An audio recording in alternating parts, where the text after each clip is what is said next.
তরকারিতে লবণ দিতেছেন নাকি তিলে তিলে নিজের লিভার আর কিডনি পচায় ফেলাইতেছেন?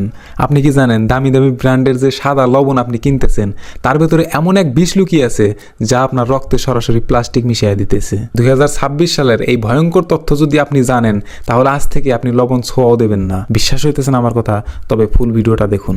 এতদিন আমরা জানতাম প্লাস্টিক শুধু বোতলে থাকে, কিন্তু বিজ্ঞানীরা পরীক্ষা করে দেখতেছে আমরা যে সামুদ্রিক লবণ খাই তার প্রতি কেজিতে শত শত মাইক্রোপ্লাস্টিক বা প্লাস্টিকের অতি সূক্ষ্ম কণা পাওয়া যায়। সহজ করে বলি, হ্যাঁ, সমুদ্রের পানিতে আমরা যে প্লাস্টিক ফেলি সেই প্লাস্টিকগুলো রোদ আর নোনা পানিতে মিশে একদম ছোট ছোট হয়ে যায়। যখন কোম্পানিগুলো সমুদ্রের পানি থেকে লবণ বানায় আর ওই প্লাস্টিকগুলো লবণের দানা হয়ে আপনার কিচেনে পৌঁছে যায়, আপনি লবণের সাথে সাথে প্লাস্টিকও গিলে খেতেছেন ভাই।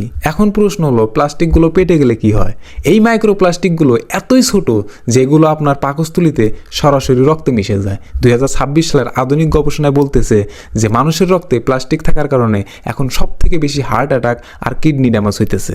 সব থেকে ভয়ের কথা হলো, গর্ভবতী মায়েরা যদি এই লবণ খান তবে সেই প্লাস্টিক তার অনাগত সন্তানের ব্রেইন ডেভেলপমেন্টে বাধা দেয়। ভাবুন তো একবার, সামান্য লবণের লোভে আমরা আমাদের ভবিষ্যৎ প্রজন্মকে পঙ্গু করে দিতেছি না তো? এখন কোম্পানিগুলো দাবি করে যে তাদের লবণে নাকি আয়োডিন যুক্ত আর রিফাইন করা, কিন্তু ভাই আমার প্রশ্ন হইলো, প্লাস্টিক কি রিফাইন করে বের করা যায়? লবণের সাদা রঙের আড়ালে ঢাকা পড়ে যাইতেছে এই মরণ ফাঁদ। আমরা বিজ্ঞাপনে দেখি সুন্দর সাদা ঝকঝকে লবণ, কিন্তু ওই চকচকে ভাব আনার জন্য সেখানে আরো কিছু কেমিক্যাল অ্যাড করা হয়, মানে মেশানো হয়, যা আপনার হাড়কে ভেতর থেকে একদম ড্যামেজ করে দেয়। আপনি কি আপনার পরিবারকে এই বিষাক্ত স্বাদের দিকে ঠেলে দিতেছেন, নাকি সচেতন হওয়ার সময় এখনই? তাহলে বন্ধু, উপায় কি? লবণ ছাড়া তো আর তরকারি হয় না।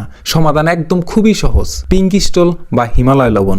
সাদা সামুদ্রিক লবণ ছেড়ে দিয়ে হিমালয়ান পিঙ্ক স্টোল বা খনিজ লবণ খাওয়ার চেষ্টা করুন। এটা সরাসরি পাহাড় থেকে আসে, তাই এতে কোনো প্লাস্টিক থাকার কথাই ওঠে না। আমাদের বাপ দাদারা, মানে আমাদের পুরনো আমলের মানুষরা যে শিলা লবণ খেতেন সেটা স্বাস্থ্যের জন্য 1000 গুণ ভালো। অতিরিক্ত লবণ খাওয়া এমনিতেই কিন্তু শরীরের জন্য খারাপ। যতটা পারবেন সাদা লবণ বাদ দিয়ে দেন। এখন আপনার কাছে আমার একটা প্রশ্ন, আপনার লবণের কৌটায় কি আজ সামুদ্রিক লবণ আছে? আপনি কি নিজের হাতে নিজের বাচ্চার রক্তে প্লাস্টিক মেশাতে চান? আর নিচে কমেন্ট বক্সে আপনার লবণের ব্র্যান্ডের নামটা লিখে যান। ভিডিওটা একটা শেয়ার দিয়ে সবাইকে মরণ ফাঁদ থেকে বাঁচান। ভালো থাকুন, সুস্থ থাকুন, দেখা হচ্ছে পরের ভিডিওতে। ধন্যবাদ।